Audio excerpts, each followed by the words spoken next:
Hey there, fellow insomniacs and history enthusiasts. Tonight, we're diving into the flour-dusted, sweat-soaked, legally regulated world of medieval baking, a profession that sounds cozy and pastoral until you realise it involved getting up at 2 a.m, handling scalding ovens without proper safety equipment, and living under the constant threat of being dragged through the streets by an angry mob because your loaf was 2 ounces underweight. So settle in. Maybe light a candle for that authentic medieval ambience. Though please don't burn your house down. The fire safety regulations are much better now than they were in 1347. Let me know in the comments where you're listening from and what time it is, because there's something oddly comforting about knowing we're all collectively avoiding sleep together while I tell you about people whose biggest worry was whether their bread would get them executed. Now dim those lights, get comfortable, and let's knead our way through tonight's journey into a world where carbohydrates could literally kill you, and not from gluten intolerance. In the golden glow of a medieval dawn, when most people were still dreaming of things that didn't involve manual labour and feudal obligations, the baker was already 3 hours deep into his workday. Picture it. The year is 1250, somewhere in a thriving market town, and Master William the baker is standing before his massive stone oven, face flushed from heat and pride, surrounded by the intoxicating aroma of fresh bread that could make a starving peasant weep with longing. This was the height of the baker's glory days, when bread was quite literally the staff of life, and the man who made it held a position of genuine importance in medieval society. Not quite noble, mind you, let's not get carried away, but certainly respectable. More respectable than a dung collector, though considerably less than a goldsmith, if we're ranking medieval professions by social prestige and likelihood of keeping all your fingers. The medieval baker was part craftsman, part businessman, part community pillar. His guild protected his interests, regulated his trade, and ensured that the sacred art of bread making remained profitable and prestigious. The Worshipful Company of Bakers, established in London around 1155, was one of the oldest and most powerful guilds in England. They had rules, standards, apprenticeship programs, and enough political clout to make kings think twice before messing with bread prices. In those early days, being a baker meant security. Everyone needed bread, from the lowliest serf to the highest lord. It was the foundation of every meal, the currency of charity, the symbol of Christ's body in communion. A skilled baker could support a family, own property, maybe even achieve that medieval dream of dying in bed, surrounded by living children instead of succumbing to plague, war, or workplace accident at 25. The work was hard, yes, but it was honest work with tangible results. You started with grain, you ended with bread, and people were grateful. The early medieval baker knew his customers personally. He'd watch children grow up on his loaves, attend weddings where his finest bread graced the table, comfort grieving families with funeral biscuits. There was meaning in the exhaustion, purpose in the permanent flour dust that settled into every crease of his skin. Master William might wake at midnight, but he'd do so with the satisfaction of a man whose labour fed his community. He'd light his fire, knead his dough, and slide those perfect golden loaves into his oven with the confidence of someone who'd found his place in the great chain of being. The heat was intense, the hours were brutal, but this was craft, tradition. Survival made manifest in wheat and yeast. Of course, that was before the government decided bread was too important to be left to the bakers. But we're getting ahead of ourselves. For now, let's linger in that pre-dawn darkness with William, watching him work by firelight, surrounded by the tools of his trade, wooden peels scarred from years of use, measuring scales polished smooth by countless transactions, and that massive oven that would be both his livelihood and, eventually, his tormentor. This was a man at the peak of his profession, unaware that within a few generations, his descendants would be living under legal restrictions so comprehensive they'd make modern health and safety regulations look like gentle suggestions. Enjoy it while it lasts, William. The age of regulation is coming, and it's bringing lawyers. The decline of the medieval baker didn't happen overnight. It was more like watching bread go stale. A gradual process that started with good intentions and ended with systematic misery. By the 13th century, what had once been a relatively straightforward profession of turning grain into gold began transforming into an elaborate, bureaucratic nightmare that would make filing your taxes look like a relaxing hobby. It all started with the Assize of Bread, a well-meaning piece of legislation first established in 1202 that aimed to protect consumers from unscrupulous bakers.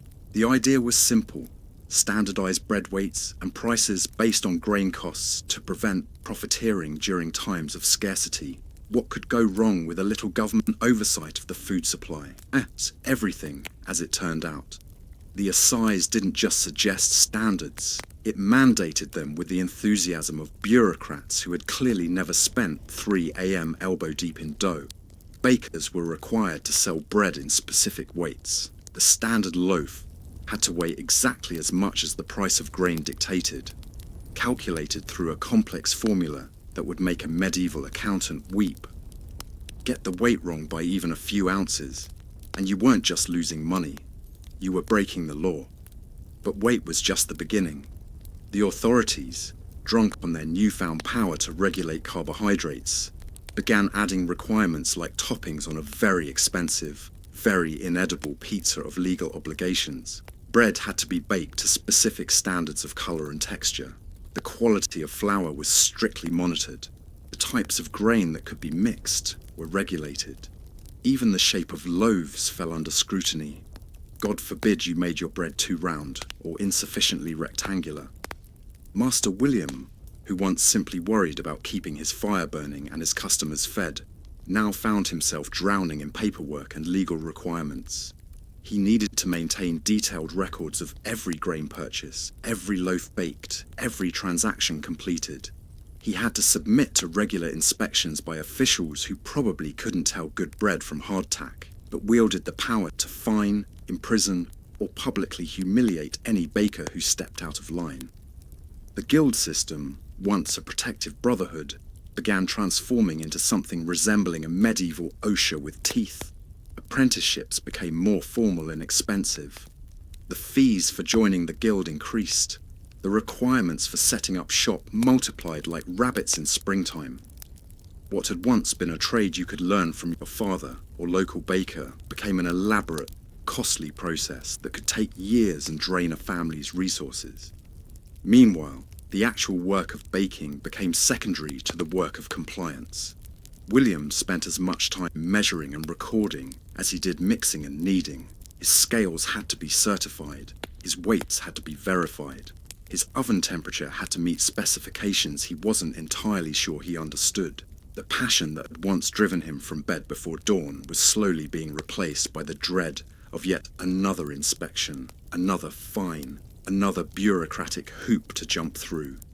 And the customers, they were no longer neighbours and friends, but potential witnesses for the prosecution. Every complaint, every suggestion that a loaf seemed light or overdone, carried the implicit threat of legal action. The warm relationship between baker and community began cooling like bread left too long on the counter. But the real decline was still to come.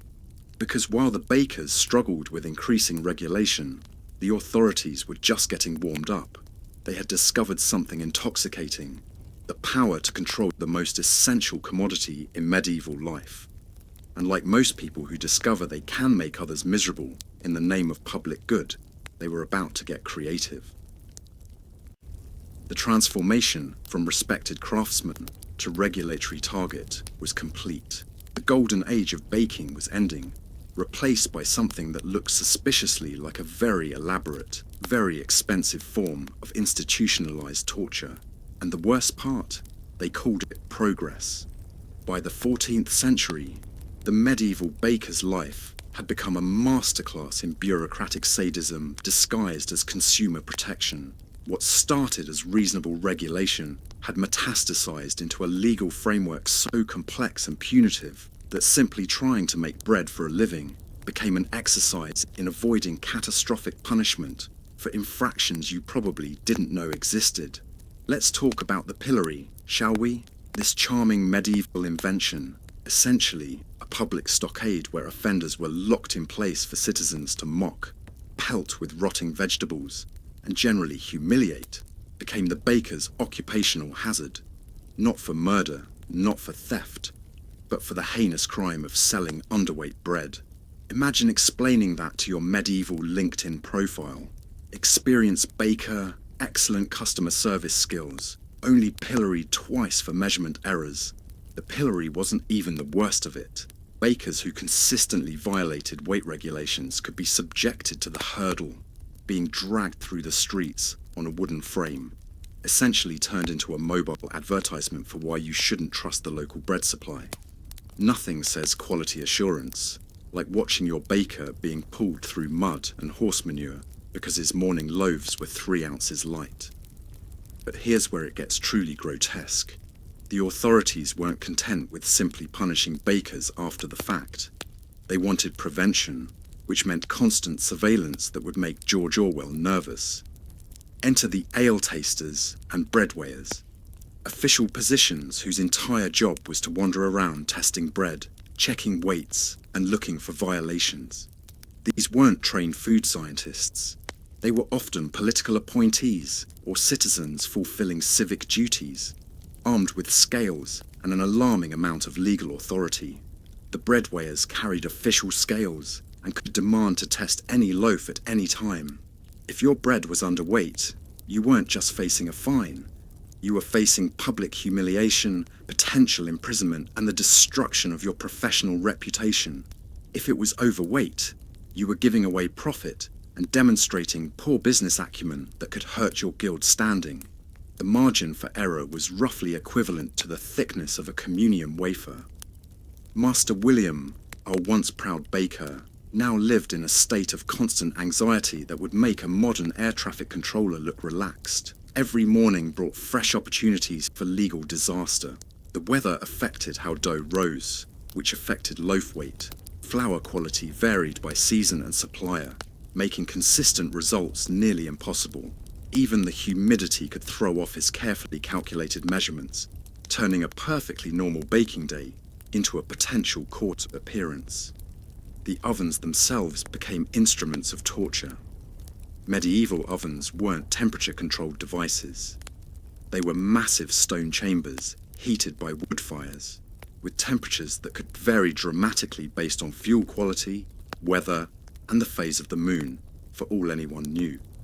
Bakers had to gauge oven heat by holding their hands inside for specific counts, a technique that resulted in permanently scarred forearms and an alarming number of workplace injuries that no medieval OSHA existed to regulate. Working in front of these ovens for 16 hours a day in all weather meant constant exposure to extreme heat, smoke, and dangerous conditions. Bakers suffered from chronic eye problems from smoke exposure, respiratory issues from flour dust, and burns that ranged from minor to disfiguring. The long wooden peels used to slide bread in and out of ovens were unwieldy and prone to causing accidents. A misstep could result in serious burns or bread scattered across the floor, representing hours of lost labour and potential fines for wasted grain. The physical toll was matched by the psychological pressure. Bakers lived with the knowledge that a simple mistake, measuring flour incorrectly, misjudging oven heat, having dough affected by unexpected weather, could result in public punishment that would destroy not just their livelihood, but their family's social standing. The profession that had once been about feeding the community became about avoiding the community's wrath. And then there were the guild fees, licensing costs, and various taxes that seemed to multiply like flour weevils. Bakers paid for the privilege of being regulated, fined, inspected, and potentially humiliated.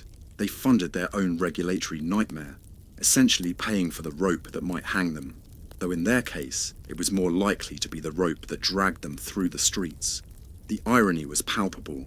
In trying to protect consumers from bad bread, the authorities had created a system that made good bread increasingly difficult to produce.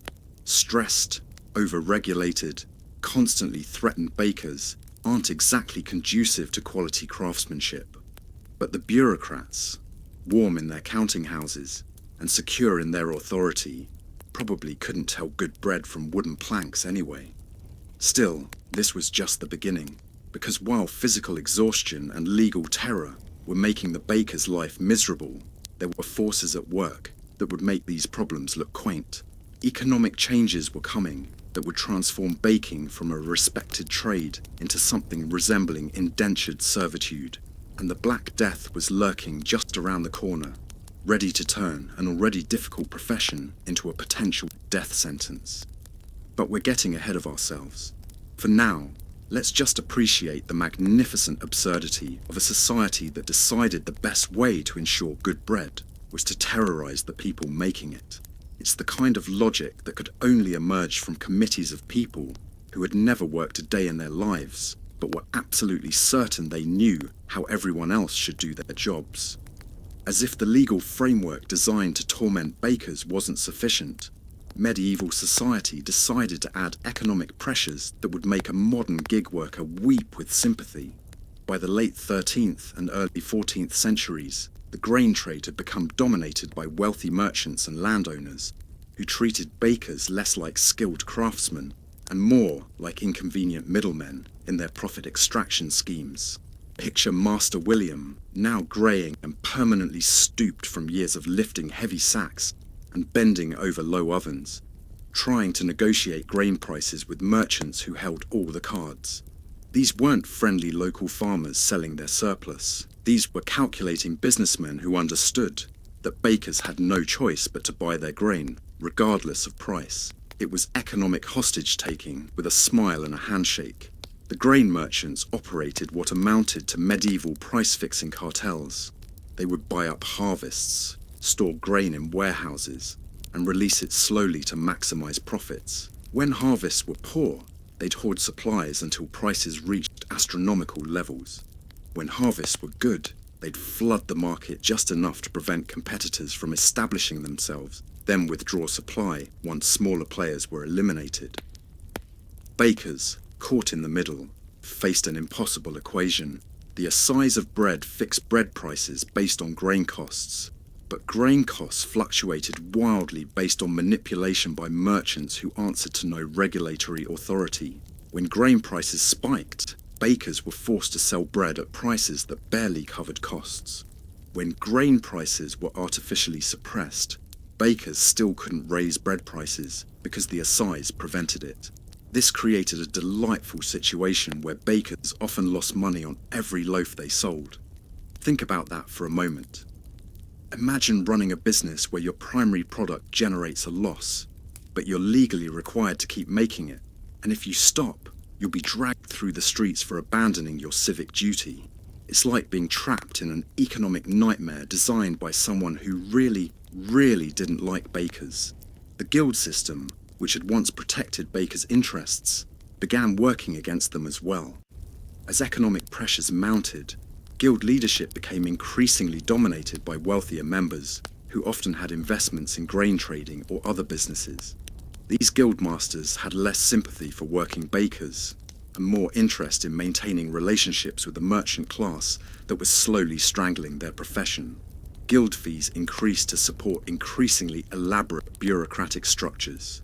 Apprenticeship requirements became more stringent and expensive, effectively creating barriers that prevented competition while doing nothing to improve working conditions for existing bakers.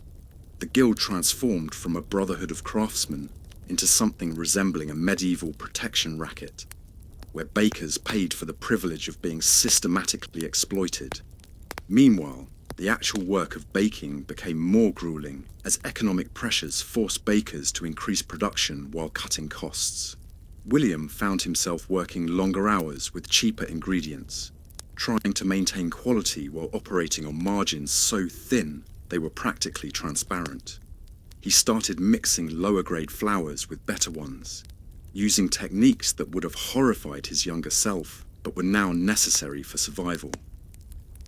The relationship with customers deteriorated as economic stress created a vicious cycle of mutual resentment.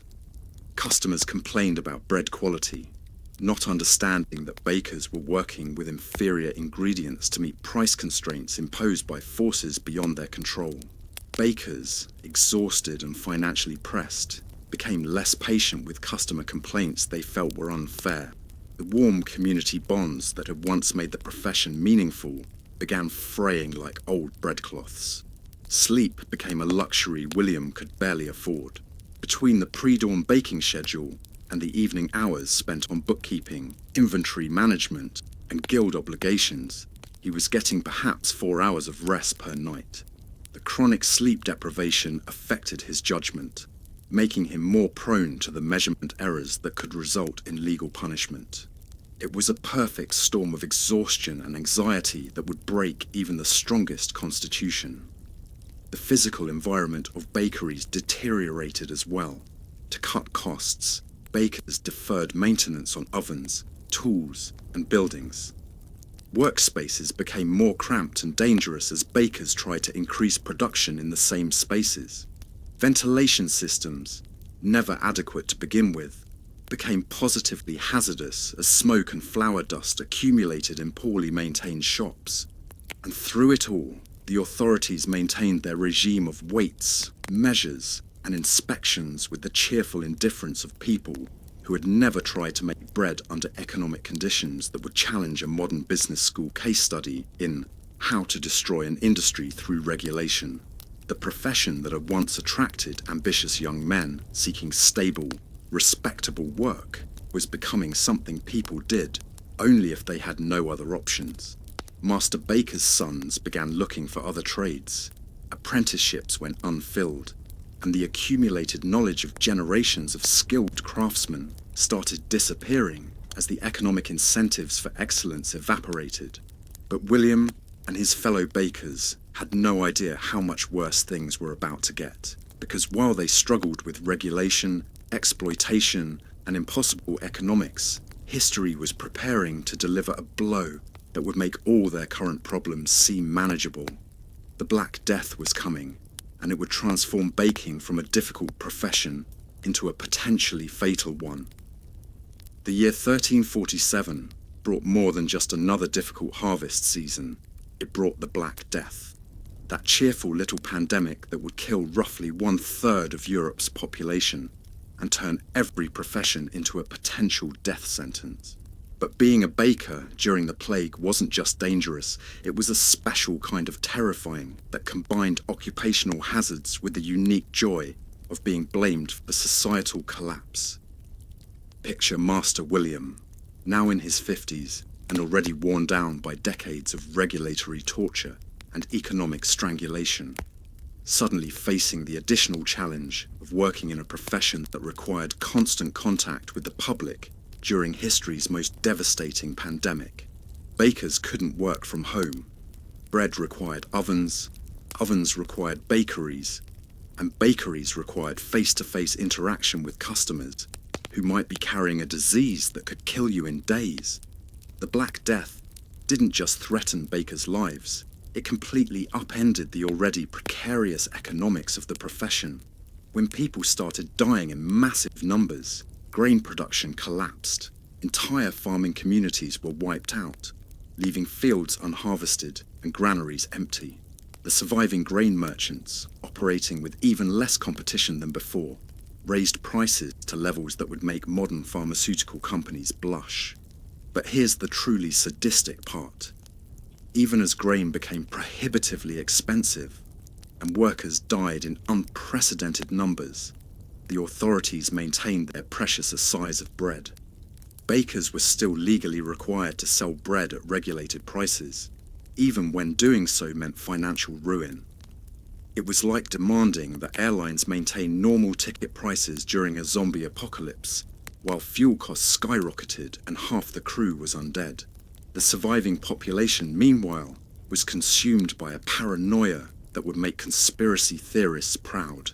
In the grand medieval tradition of blaming minorities and unpopular groups for societal problems, bakers found themselves suspected of everything from price gouging to deliberately spreading disease. Some communities accused bakers of poisoning bread to thin out the customer base, because apparently In the medieval mindset, the best way to respond to a labour shortage was to eliminate your clientele. Working conditions, already dangerous, became genuinely nightmarish.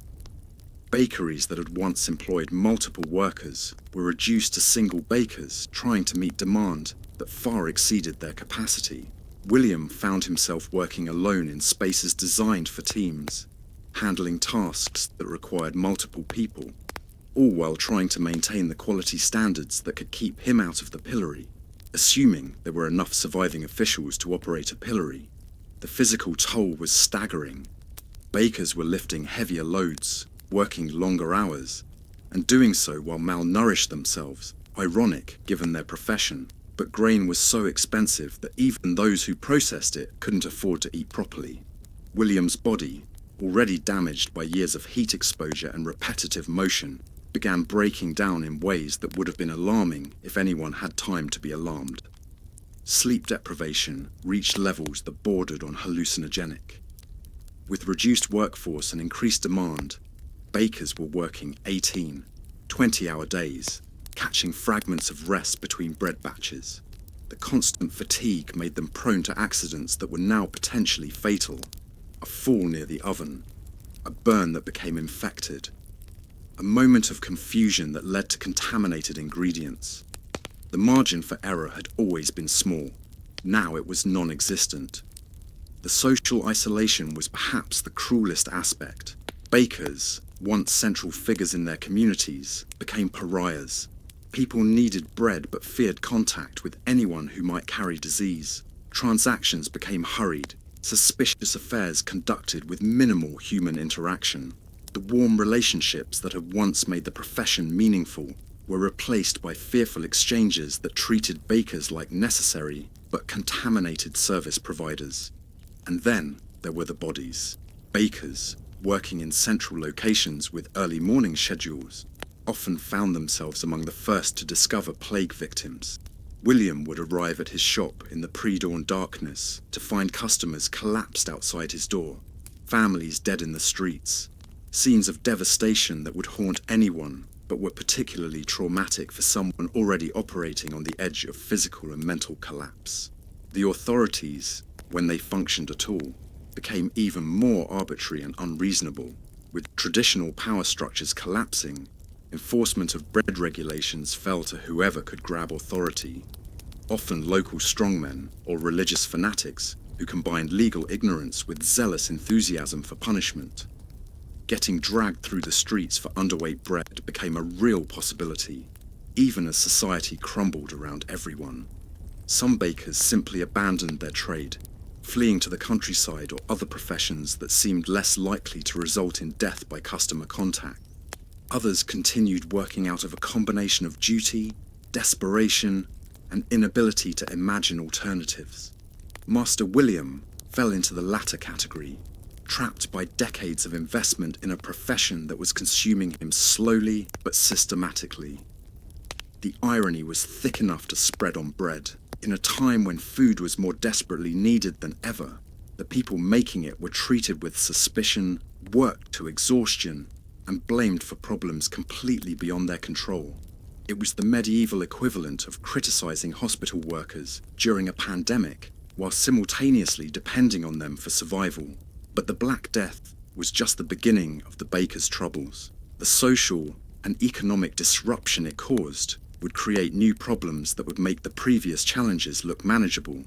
Labour shortages would lead to worker uprisings that would pit bakers against both their customers and their employers. Religious hysteria would add theological complications to the already overwhelming burden of simply trying to stay alive while making bread. And through it all, the bureaucrats who survived would maintain their commitment to regulation with the persistence of cockroaches and the compassion of tax collectors. Because if there's one thing medieval authorities excelled at, it was making sure that life-threatening crises didn't interfere with their ability to make other people's lives more difficult. The post-plague period brought with it a phenomenon that medieval authorities found deeply disturbing. Workers who had survived catastrophic mortality rates began to think they deserved better treatment.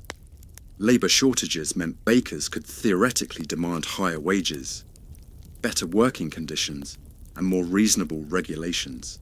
Naturally, this terrified the ruling class, who responded with legislation designed to ensure that surviving workers remained as miserable as before the plague had conveniently eliminated half the population. Enter the Statute of Labourers in 1351, a piece of legislation so aggressively anti-worker it would make modern labour activists weep into their organic fair trade coffee. This delightful law froze wages at pre-plague levels, prohibited workers from demanding better conditions, and made it illegal for employers to offer competitive compensation. For bakers, this meant that despite increased demand, reduced competition, and horrific working conditions, they were legally prohibited from earning enough to escape poverty. Master William, now one of the few experienced bakers in his region, found himself in the surreal position of being desperately needed, while being systematically prevented from benefiting from that need. Customers begged for bread, guildmasters pleaded for increased production, and authorities demanded compliance with regulations that assumed normal operating conditions. But William couldn't charge enough to cover his costs, hire adequate help, or improve his working situation. The psychological toll of this period was devastating. Bakers had survived plague, economic collapse, and regulatory torture, only to discover that their reward was more of the same, just with fewer colleagues to share the misery. The profession attracted increasingly desperate individuals, people with no other options, failed apprentices from other trades, and individuals whose previous life choices had eliminated alternative employment possibilities. Guild structures, already weakened by economic pressures and mortality, began collapsing entirely. The elaborate hierarchies and protective systems that had once defined the profession devolved into loose associations of exhausted individuals trying to avoid starvation while maintaining the appearance of organized trade. Guild meetings, when they occurred at all, resembled support groups for trauma survivors more than professional organizations. The quality of bread suffered accordingly, with inexperienced bakers, inferior ingredients, and working conditions that challenged human endurance. The product that emerged from medieval bakeries bore little resemblance to the carefully crafted loaves of the profession's golden age. Customers complained, authorities investigated, and bakers faced punishment for failing to meet standards that were physically impossible given their circumstances.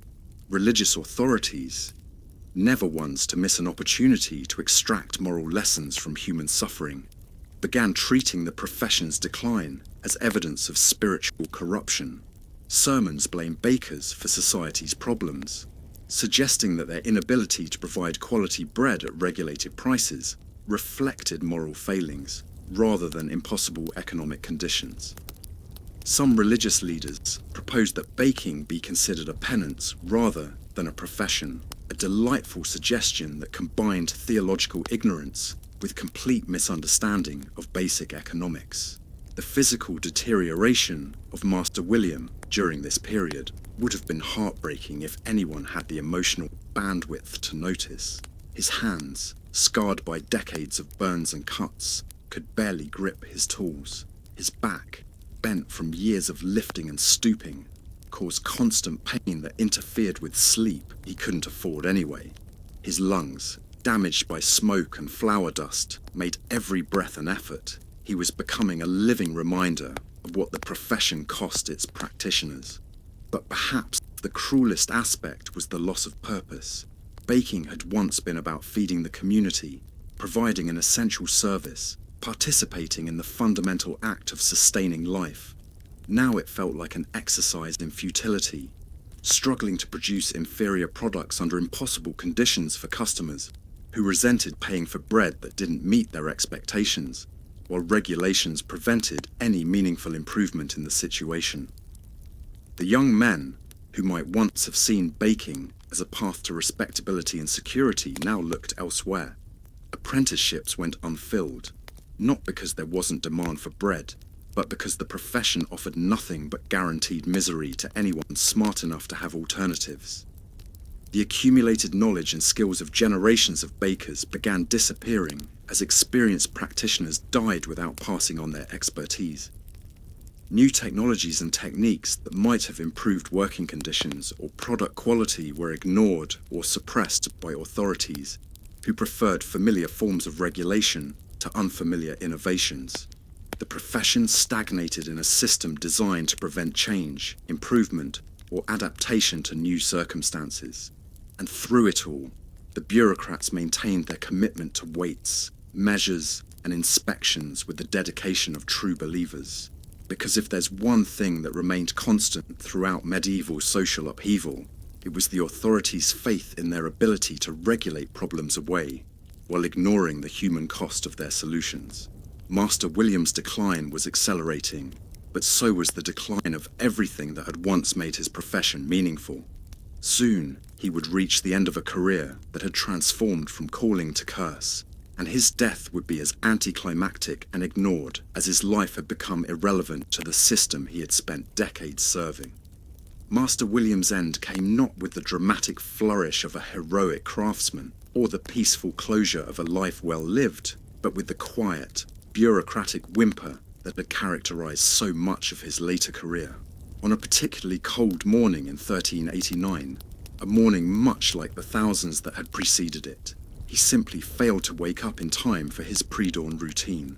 His apprentice, a thin, nervous boy who had been working without pay in exchange for training that was becoming increasingly worthless, found William still in his bed shortly after sunrise.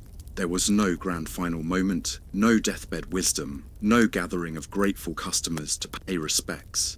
Just an exhausted man who had finally succumbed to decades of physical abuse, economic stress, and regulatory harassment, his last breath probably tasting of flour dust and disappointment.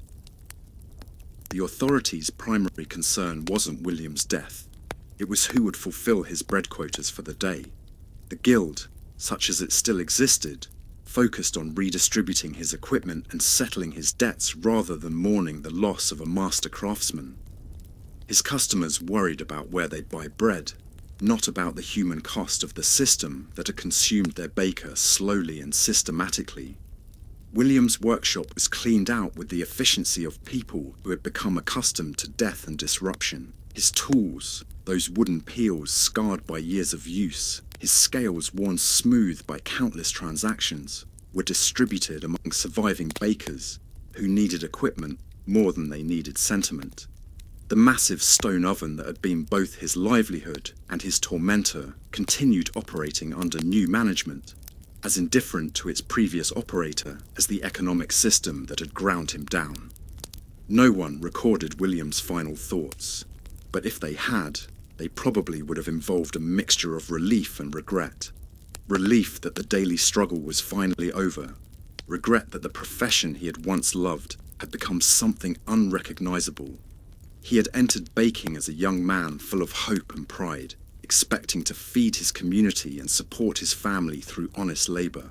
He died having spent decades as a regulatory target in a system designed to extract maximum productivity while providing minimum rewards. The irony of his death was perfect in its medieval completeness. The man who had spent his life feeding others had died malnourished. The craftsman who had created comfort for countless families had died alone, and the community pillar had passed away unnoticed, except for the inconvenience his absence caused to bread supply chains. His funeral was a brief, practical affair, attended by a handful of fellow bakers who couldn't afford to take much time away from their own struggles. The service focused on his soul's journey to heaven, rather than his life's contribution to earthly society. A theological emphasis that probably would have amused William, given how much earthly regulation had tormented his existence. The guild records noted his death with the same bureaucratic precision they applied to everything else. Master William the Baker, deceased, debts settled, equipment redistributed, replacement baker assigned. It was the medieval equivalent of updating a personnel database, treating the end of a human life as an administrative task to be completed efficiently. Within weeks, his name disappeared from daily conversation. The customers who had once known him personally began dealing with his replacement, a desperate young man from a neighbouring town who was willing to accept the impossible working conditions because he had even fewer alternatives than William had possessed. The cycle continued, grinding up fresh victims with the systematic efficiency of a mill wheel. The broader profession continued its decline, each generation of bakers facing slightly worse conditions than the previous one, until the Renaissance brought new technologies, different economic systems, and alternative forms of regulation that transformed the trade into something that would have been unrecognizable to Master William.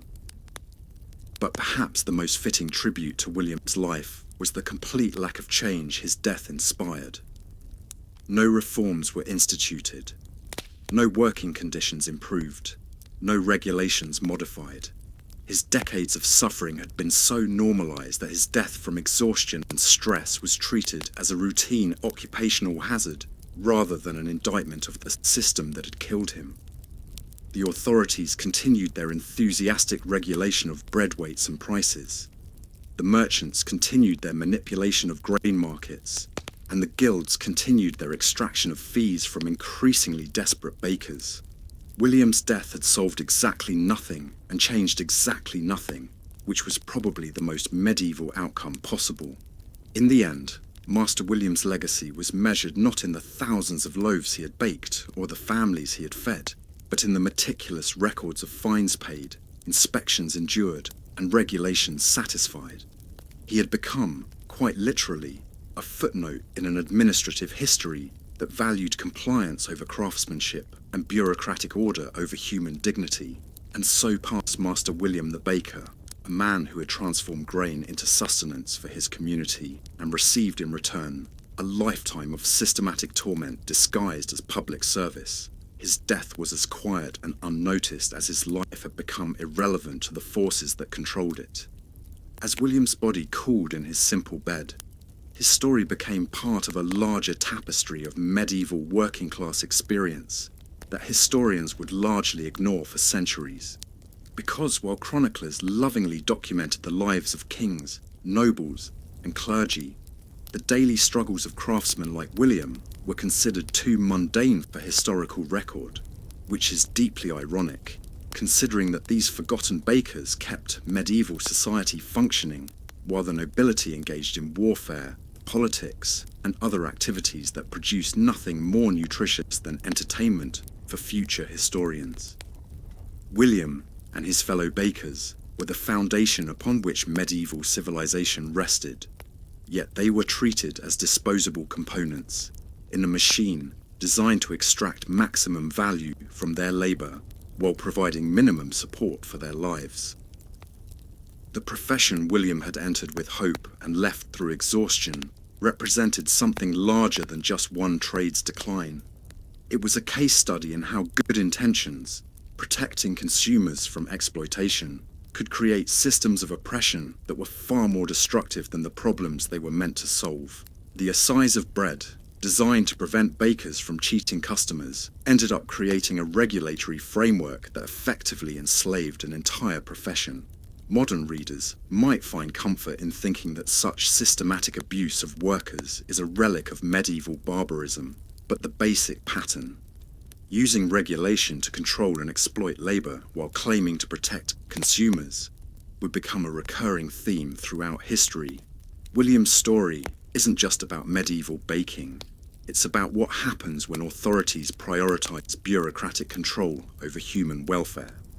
The guilds that had once protected craftsmen gradually transformed into mechanisms for limiting competition and extracting fees, prefiguring later developments in professional licensing that would make careers inaccessible to those who couldn't afford the increasingly expensive barriers to entry.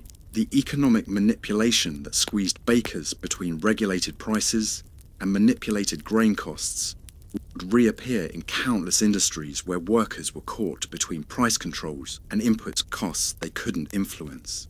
But perhaps most significantly, William's story illustrates how professions that serve basic human needs become targets for control precisely because they're essential. Bakers couldn't simply stop working or move to different locations. People needed bread, and bread required specific infrastructure and skills. This made them perfect subjects for regulatory capture, trapped by their own indispensability. The medieval baker's experience also reveals the human cost of treating complex economic and social systems as simple engineering problems. The authorities who designed the assize of bread apparently believed that human behavior could be regulated like water flow through pipes, failing to account for the reality that their regulations were destroying the lives of real people who had families, aspirations, and breaking points. William's death marked not just the end of one baker's story, but a milestone in the long historical process by which traditional craftsmanship was subordinated to bureaucratic control. The knowledge and skills that had been passed down through generations of bakers began disappearing, replaced by compliance protocols that prioritized uniformity over quality and regulatory satisfaction over customer service. The community relationships that had once made baking meaningful, the personal connections between craftsmen and customers, the pride in feeding one's neighbors, the satisfaction of mastering an essential skill, were systematically eroded by regulations that treated human interactions as potential sources of fraud rather than foundations of social cohesion. In the broader sweep of medieval history, stories like William's are footnotes, brief mentions in the margins of chronicles focused on wars, politics, and religious developments. But these footnotes represent the majority of medieval experience. Ordinary people doing necessary work under increasingly difficult conditions. Their struggles invisible to the historians who focused on the dramatic events that filled the lives of their social superiors. The medieval period is often romanticized as a time of chivalry, craft guilds, and traditional community life. William's story suggests a different perspective, a time when ordinary workers were systematically ground down by authorities, who combined moral certainty with practical incompetence, creating systems that served no one except the bureaucrats who administered them. Yet even in the darkness of William's experience, there were moments of dignity and meaning that no amount of regulation could entirely eliminate. The satisfaction of pulling perfectly baked loaves from the oven, the gratitude of customers who trusted his skill, the quiet pride of feeding his community. These experiences sustained him through decades of systemic abuse and remained valuable even when everything else about his profession became corrupted. Perhaps that's the most important lesson from Master William's life and death, that human dignity and craftsmanship can persist even in systems designed to destroy them, though the cost of that persistence may be higher than any individual should be asked to pay. His story is a reminder that behind every regulatory framework and economic system are real people whose lives are shaped by forces they cannot control and policies they did not choose. The bread William baked fed thousands of people over his lifetime, providing sustenance that kept his community alive through plague, famine, and economic upheaval. That contribution was real and valuable, even though it was never properly recognized or rewarded by the authorities who benefited from his labor while making his life miserable. And in the end, that may be enough. Not justice, not recognition, not fair compensation, just the knowledge that necessary work was done by someone who cared enough to do it well, despite a system that seemed designed to make caring impossible. It's a small legacy, but it's genuinely human, which is more than can be said for most of the regulations, institutions, and authorities that outlived him. Master William the Baker, born into hope, lived in struggle, died in exhaustion, remembered by no one except a few administrative records, and one very long bedtime story told centuries later to people who probably have their own professional frustrations that would seem equally absurd to future historians. He would probably find that oddly comforting if he were capable of finding anything comforting anymore. But he's been sleeping peacefully for over 6 centuries now, finally free from regulations, grain merchants, and the daily terror of producing underweight bread in a world that measured human worth by bureaucratic compliance. Sweet dreams, Master William. You earned them. The leper, medieval society's living ghosts. But while we're on the topic of medieval professions that would make modern workers grateful for their comparatively luxurious circumstances, let's talk about being a leper in medieval Europe. A condition that wasn't technically a job, but certainly required full-time commitment to social death, religious performance, and the careful management of one's own systematic dehumanization. Picture this. You're a perfectly ordinary medieval person. Let's call you Thomas, going about your perfectly ordinary medieval life of barely avoiding starvation, plague, and arbitrary execution, when you notice a small patch of discolored skin on your arm. Nothing dramatic, just a little spot that doesn't quite look right. You ignore it, because medical care consists mainly of prayer, bloodletting, and herbs that may or may not be poisonous. But the spot spreads. Your fingers start going numb. People begin noticing that something's wrong with your appearance. And in a society where physical deformity is considered evidence of moral corruption, this is roughly equivalent to wearing a sign that says "God hates me" specifically. Welcome to leprosy, medieval style.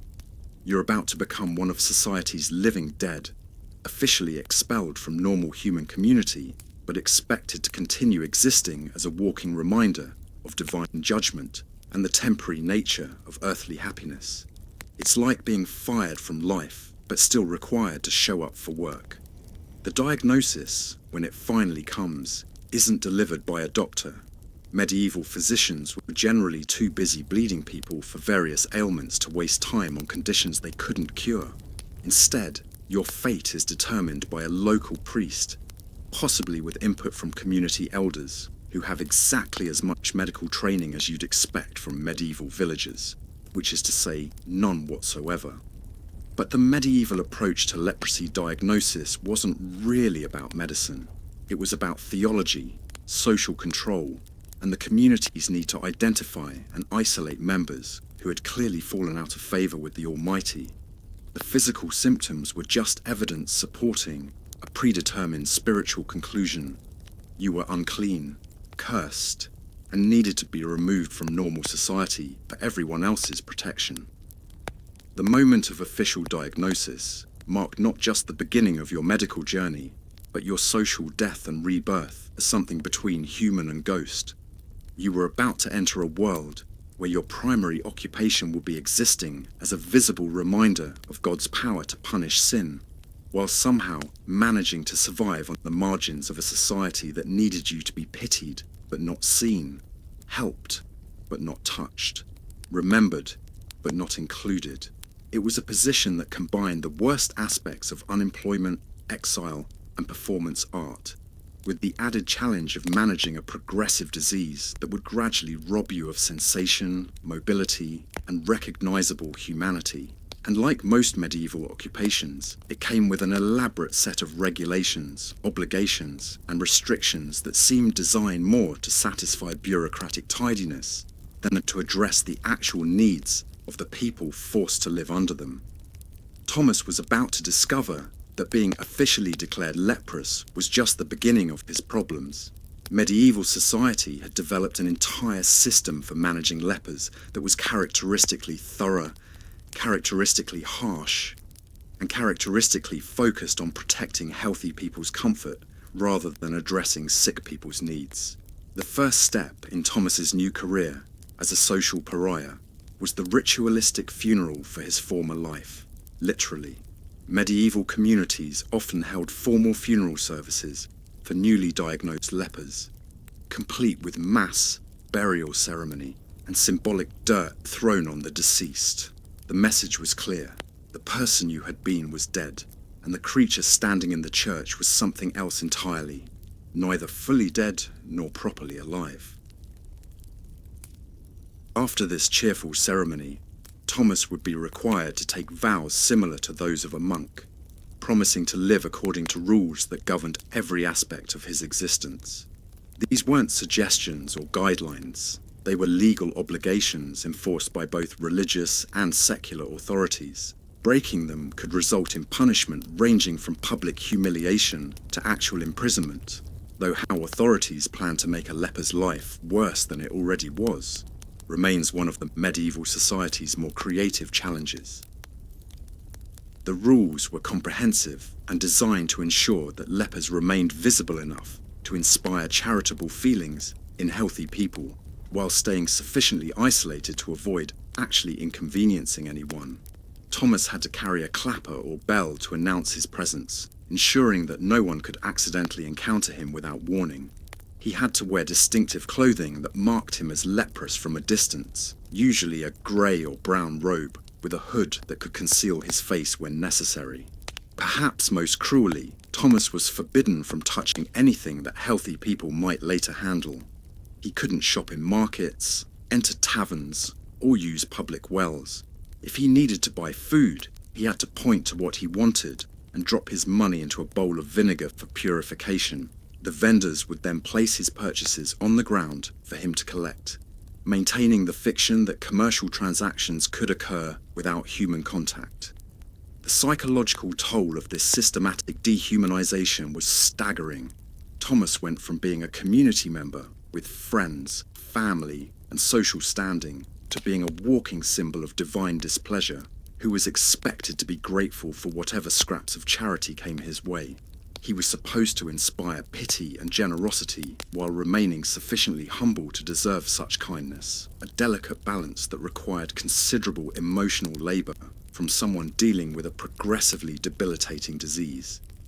Religious authorities demanded that lepers like Thomas serve as living sermons about the temporary nature of earthly life and the importance of spiritual preparation for death. They were expected to be models of Christian patience and acceptance, finding joy in their suffering and gratitude in their isolation. Any sign of bitterness, anger, or despair was treated as evidence of spiritual failings that justified their condition. The irony was breathtaking. Society needed lepers to be visibly miserable enough to inspire charity and fear, but also spiritually elevated enough to justify God's decision to make them miserable.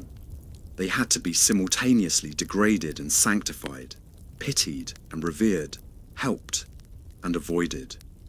It was a job description that would challenge a professional actor, let alone someone dealing with a serious medical condition.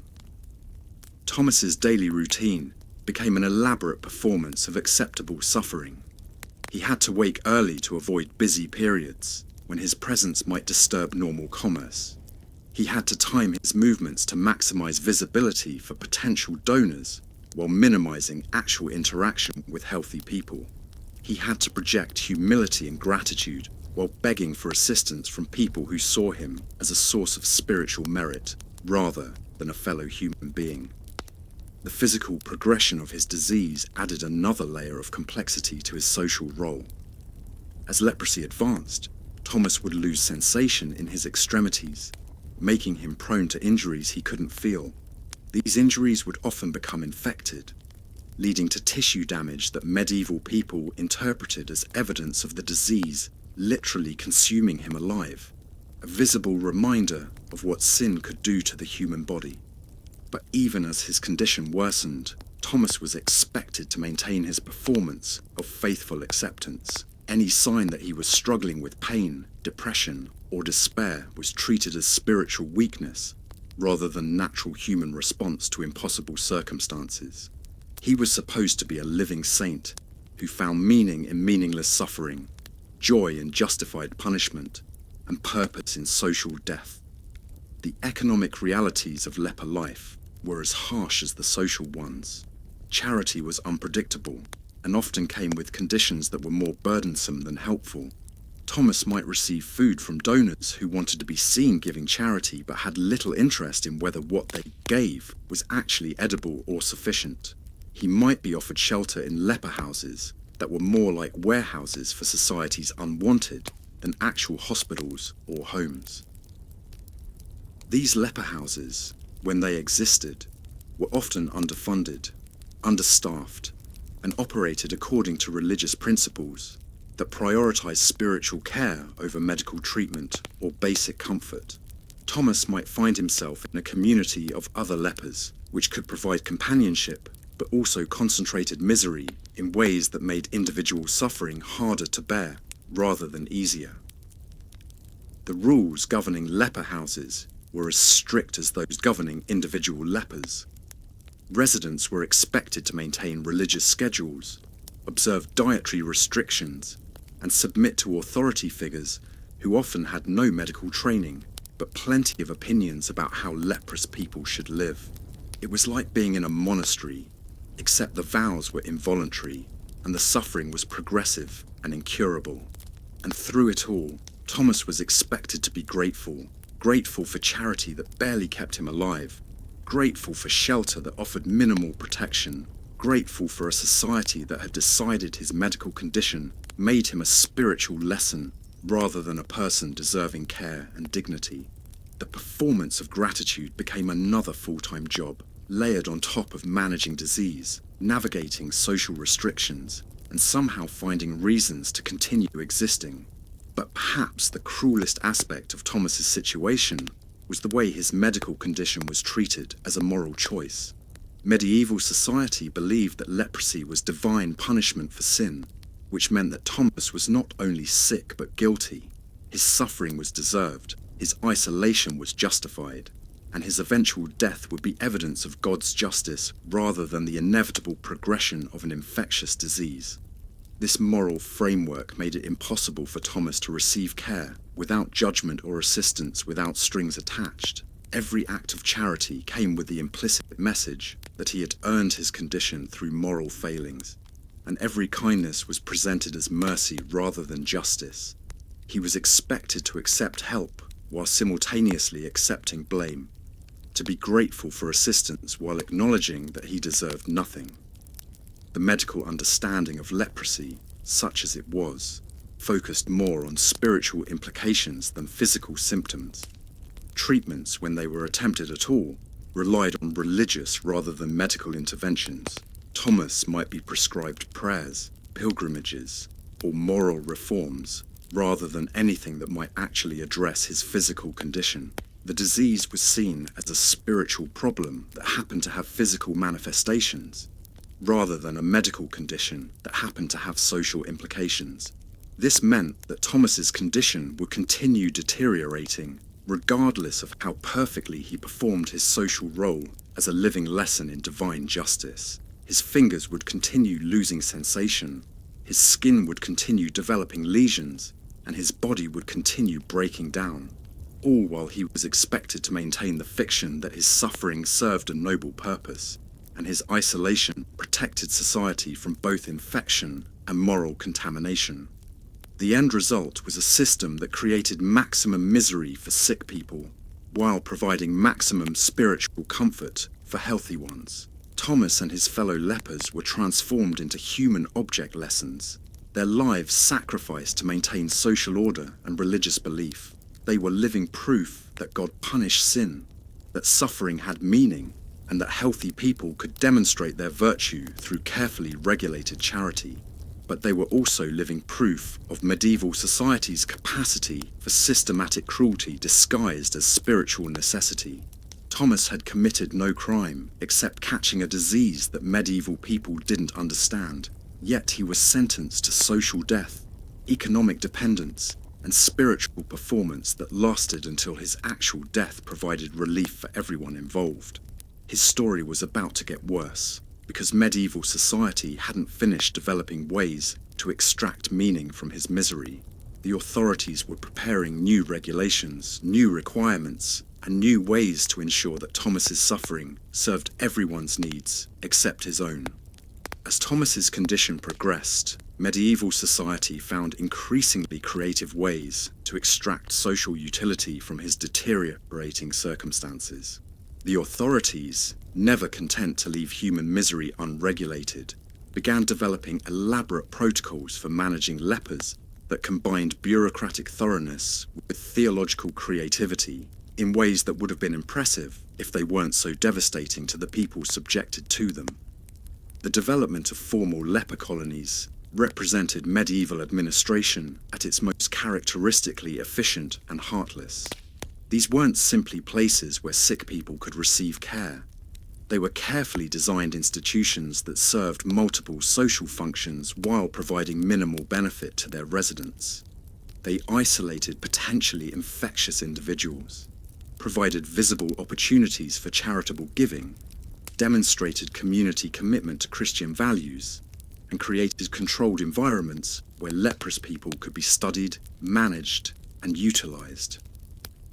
Thomas found himself assigned to St. Mary Magdalene Leper House, a typical medieval institution that combined the worst aspects of prison, monastery, and medical facility. The residents were expected to follow monastic schedules without having chosen monastic life, observe religious rules without receiving religious authority, and demonstrate Christian virtues while being treated as examples of divine wrath.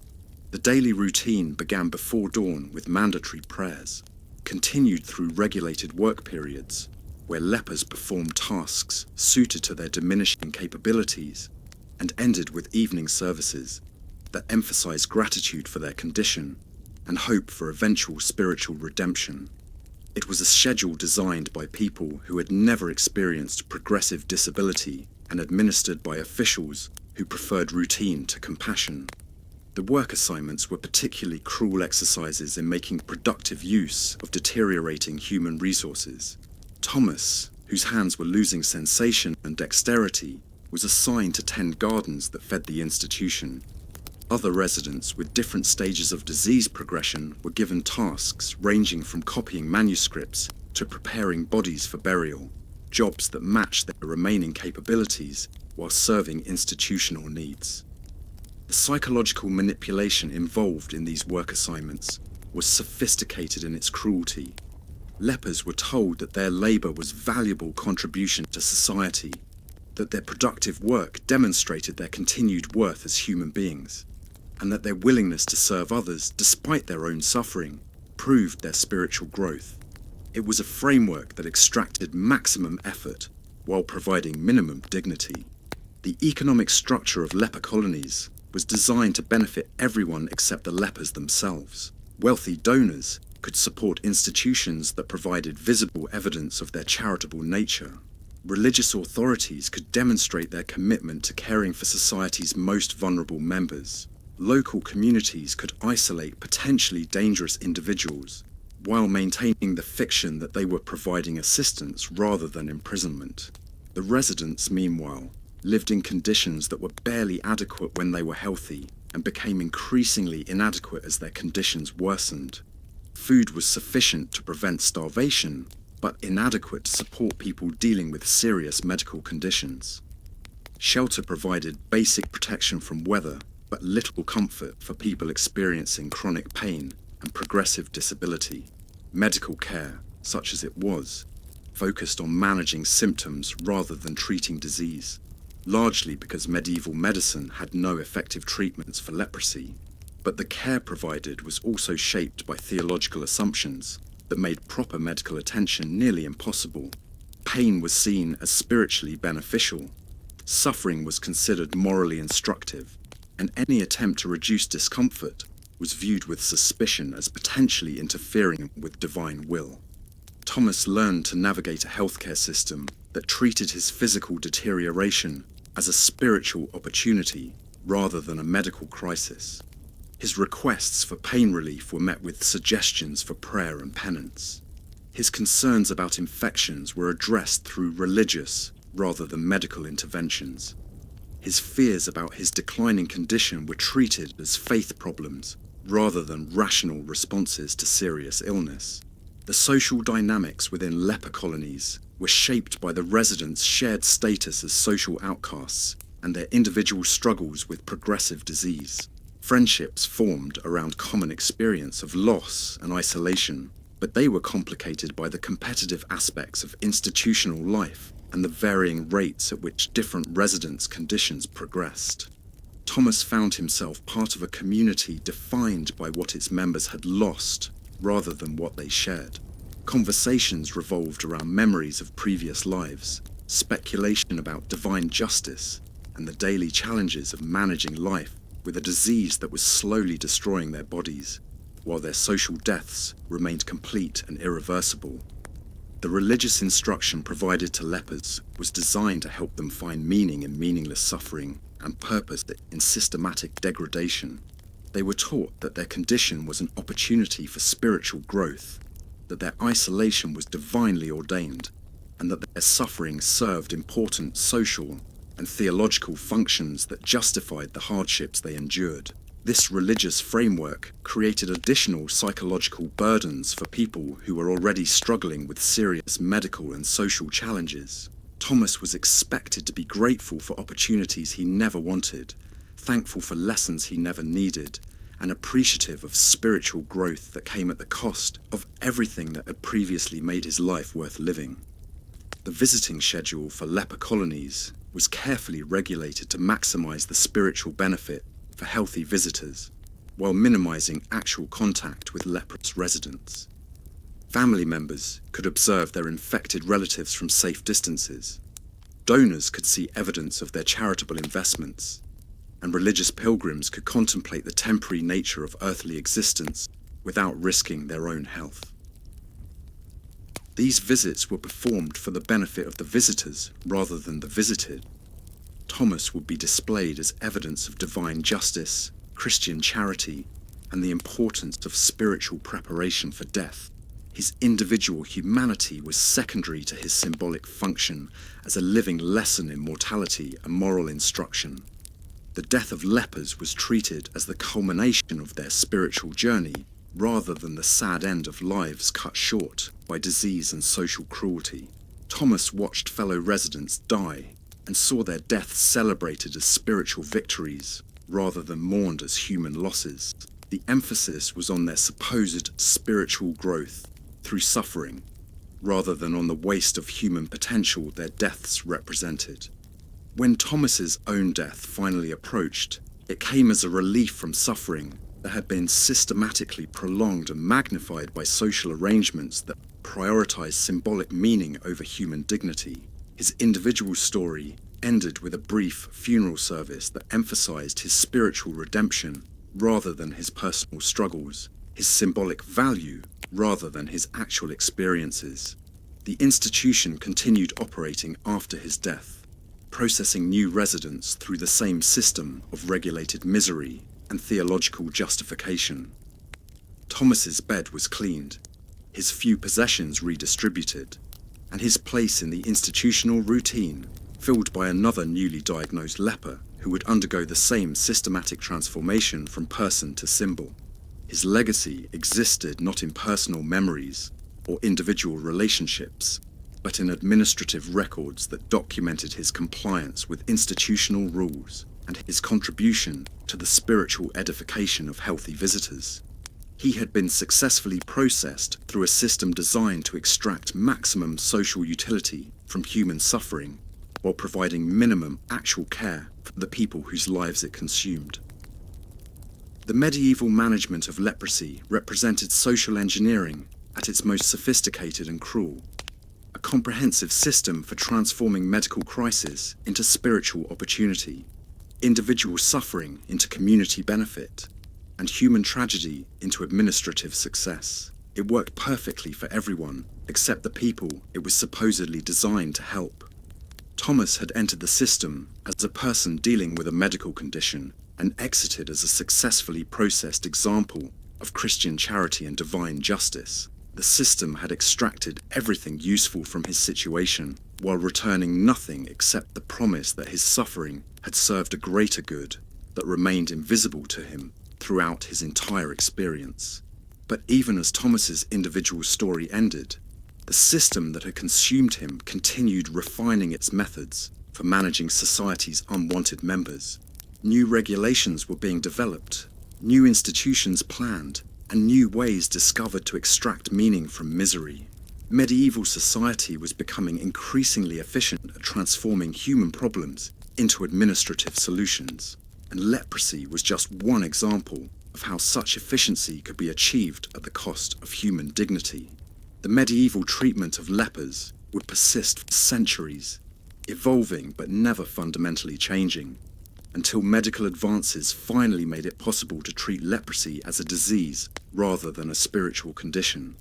But the underlying logic, using social institutions to manage human suffering while claiming to provide assistance, would outlast medieval medicine by centuries, appearing in new forms whenever authorities needed to address problems they preferred to contain rather than solve.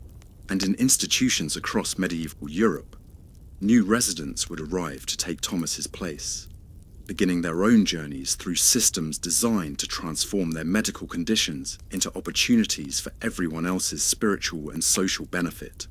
The machine continued operating, processing human suffering into social utility with characteristic medieval efficiency and indifference to individual cost.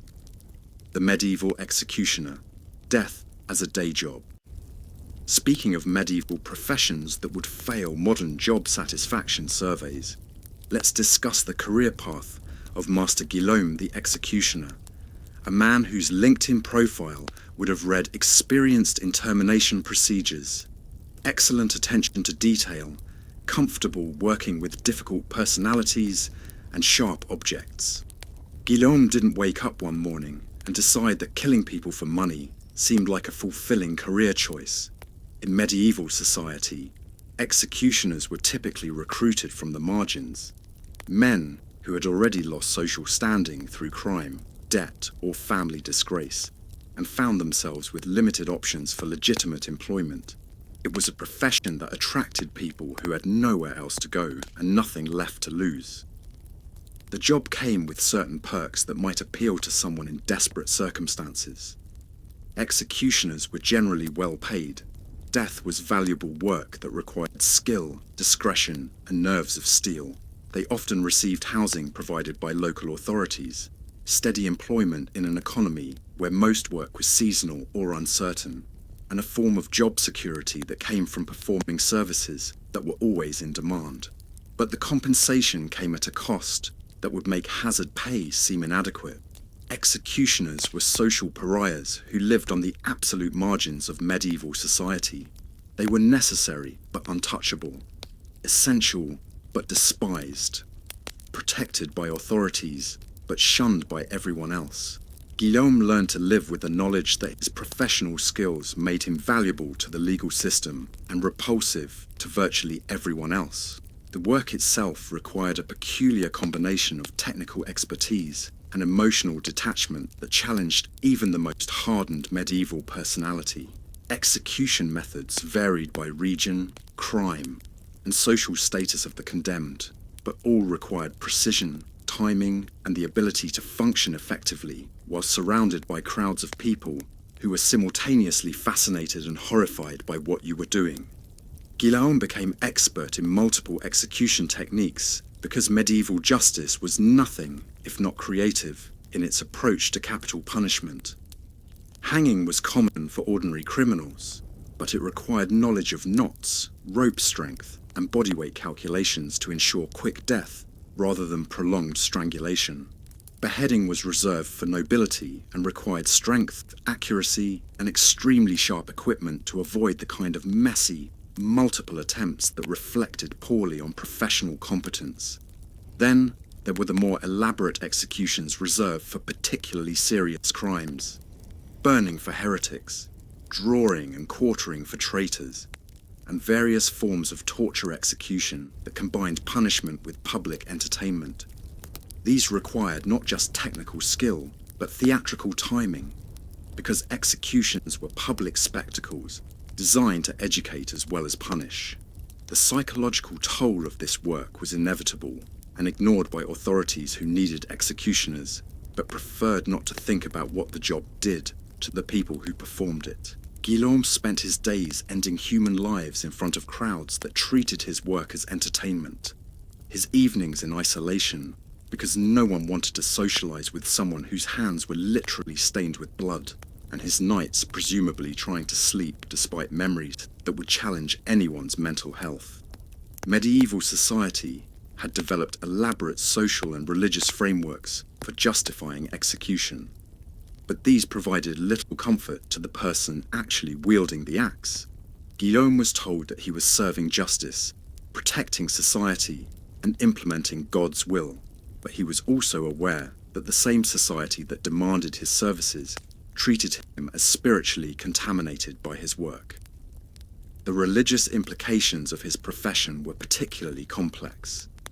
Medieval Christianity struggled with the tension between biblical prohibitions against killing and the practical necessity of capital punishment for maintaining social order. Executioners were often denied communion, refused church burial, and treated as people whose souls were endangered by their professional activities, even though those activities were legally required and socially necessary. Guillaume learned to navigate a world where his work was simultaneously sacred and profane, necessary and sinful, legally required and spiritually dangerous. He was an essential component of the justice system, who was treated as morally contaminated by his participation in that system. It was a psychological burden that would test anyone's sanity, especially in a culture that placed enormous emphasis on spiritual salvation and community membership. The social isolation was compounded by practical considerations that made normal relationships nearly impossible. Guillaume's neighbours knew exactly what he did for a living and what his hands had done.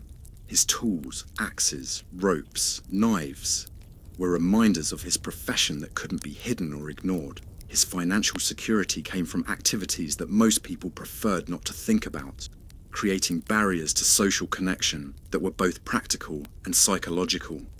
Marriage and family life were possible, but complicated for executioners. Guillaume might find a wife among women who had few other options.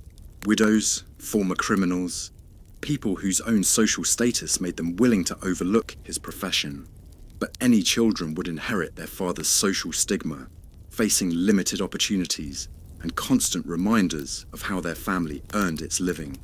The professional requirements of the job extended beyond the actual executions to include maintenance of equipment, preparation of execution sites, and sometimes participation in torture sessions designed to extract confessions or information. Guillaume had to keep his tools sharp and ready, understand the technical requirements of different execution methods, and maintain the physical and mental condition necessary to perform effectively under pressure. Public executions were theatrical events that required Guillaume to play a specific role in a drama designed to reinforce social values and legal authority. He had to project confidence and competence while ending human lives, maintain professional demeanor while crowds cheered or jeered, and complete his work efficiently while dealing with condemned prisoners who might be terrified, defiant, or incapacitated by fear. The unpredictability of his clients added another layer of challenge to Guillaume's work.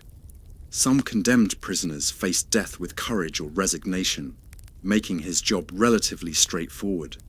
Others fought, pleaded, or collapsed, requiring him to adapt his techniques while maintaining the appearance of smooth professional competence. A few might attempt escape or attack, turning routine execution into potentially dangerous confrontation.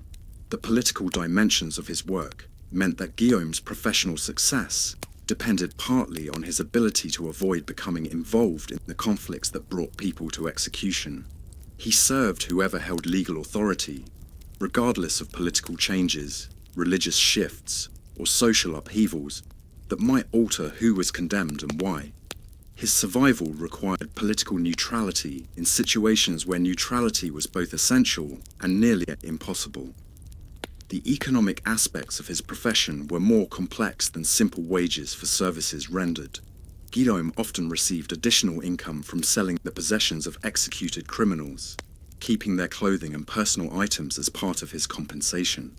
He might also charge fees for special services, quick death for those who could afford it, elaborate ceremony for those who wanted theatrical execution, or private consultation for families who wanted to ensure their condemned relatives received professional treatment. But the most challenging aspect of Guillaume's career was the gradual erosion of whatever humanity and emotional connection had survived his entry into the profession, year after year of ending human lives.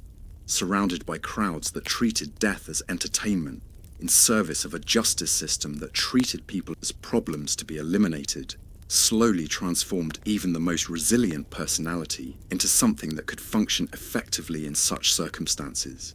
Guillaume's story was approaching its own end, but not through retirement or career change. Medieval executioners typically died young, worn down by the psychological stress of their profession, the social isolation it imposed, and the dangerous conditions under which they worked. His end would be as unnoticed by history as his life had been essential to the legal system that employed him. Guillaume's career as an executioner finally ended on a cold morning in 1395. Not with retirement or promotion, but with a stroke that left him unable to lift his axe with the steady precision that professional execution required. At 53, he was considered elderly for his profession. Most executioners didn't last 30 years, worn down by the psychological toll, social isolation, and dangerous working conditions that came with making death their livelihood. The local authorities replaced him efficiently, bringing in a younger man from a neighbouring county who was willing to take over Guillaume's tools, duties, and social stigma. There was no retirement ceremony, no recognition for decades of service, no pension or provision for his remaining years. Guillaume simply became too weak to swing an axe effectively, and the machinery of medieval justice moved on without him. He spent his final months in a small room provided by the church, not out of Christian charity, but because no one else knew what to do with a former executioner who could no longer execute. The priests were uncomfortable with his presence, but felt obligated to provide basic shelter for someone whose professional activities had been legally required, even if they were spiritually questionable. Guillaume's death came quietly, alone except for a nervous young monk who administered last rites while obviously wishing he was anywhere else. There was no funeral procession, no gathering of mourners, no community celebration of a life that had served important social functions. He was buried quickly in unconsecrated ground, his grave unmarked except for a small wooden cross that would disappear within a few seasons. The records of his death were brief and administrative. Guillaume the executioner, deceased, replacement appointed, equipment transferred. It was the bureaucratic equivalent of updating an inventory list, treating the end of a human life as a simple personnel change that required no emotional recognition or reflection on what 50 years of professional killing might have cost the man who performed it.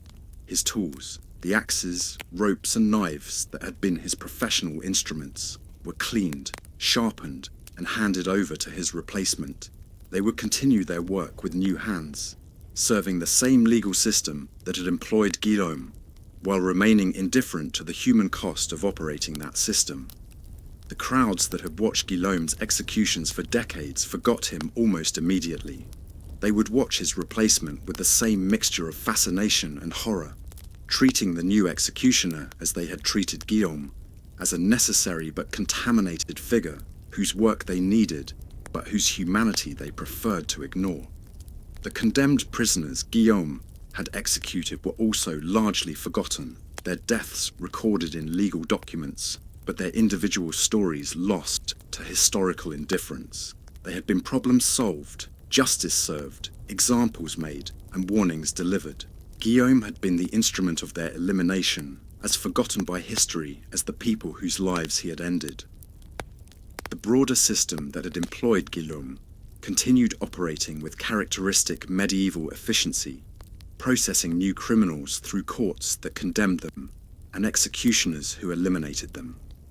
The legal framework that had justified Guillaume's work outlasted him by centuries, adapting to new circumstances while maintaining the same basic approach to capital punishment that had defined his career. In the end, Guillaume's legacy was measured not in the lives he had taken or the justice he had served, but in the administrative efficiency with which he had been replaced. He had been a functional component in a machine designed to maintain social order through controlled violence, and when he broke down, the machine simply installed new parts and continued operating.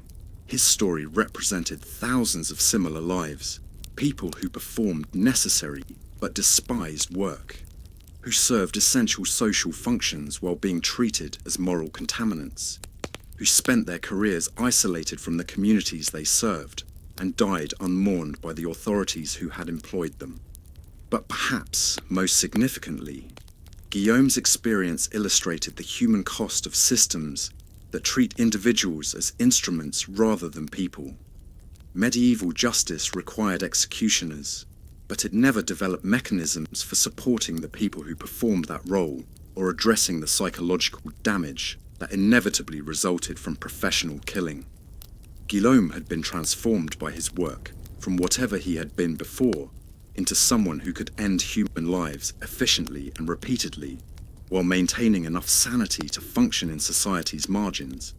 That transformation served the legal system's needs perfectly while destroying whatever possibility he might have had for normal human relationships, spiritual peace, or personal satisfaction.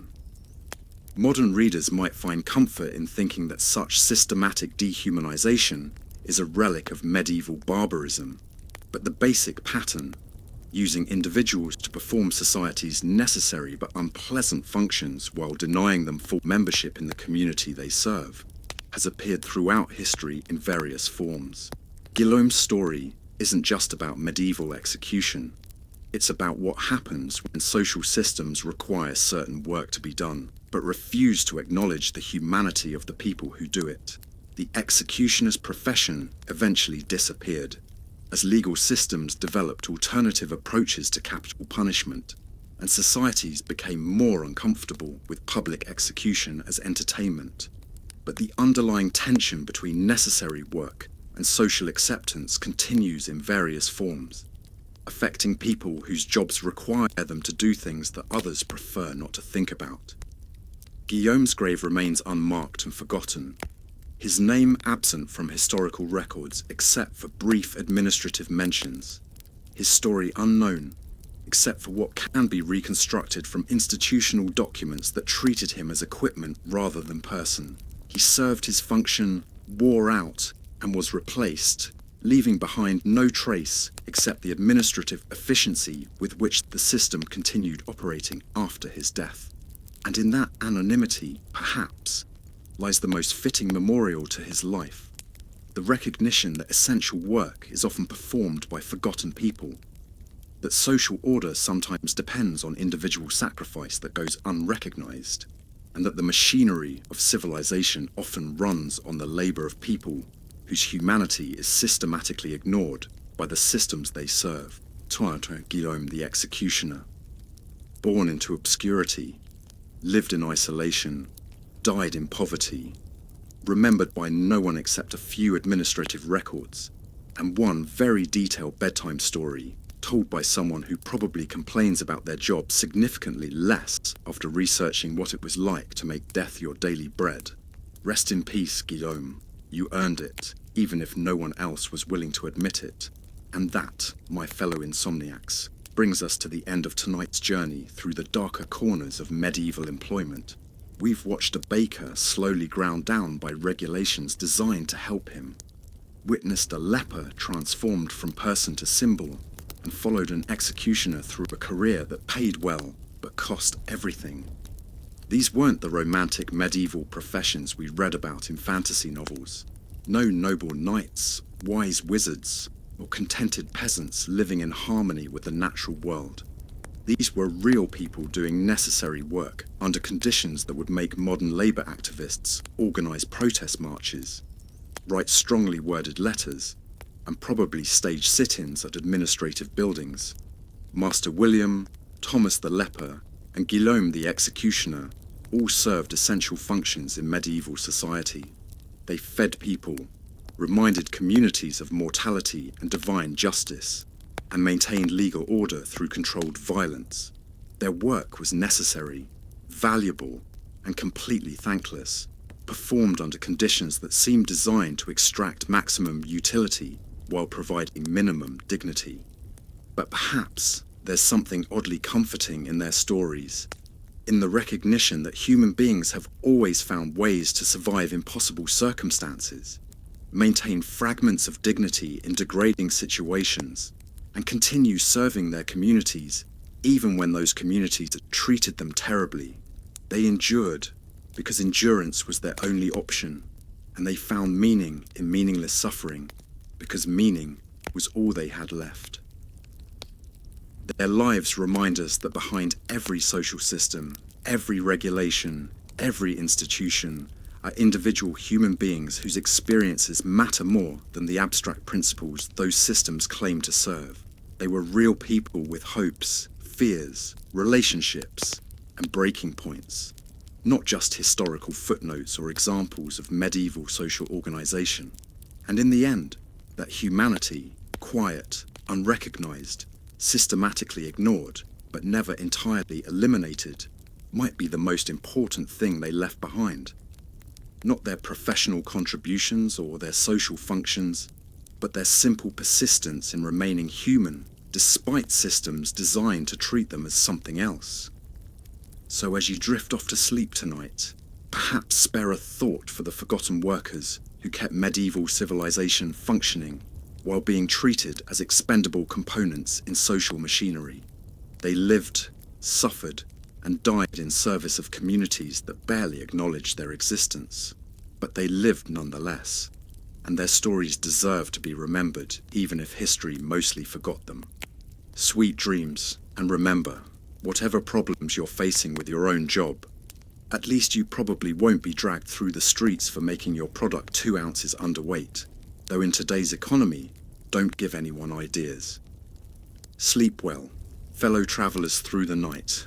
The medieval world is dark enough that our own problems might seem slightly more manageable in comparison, or at least more amusing to complain about.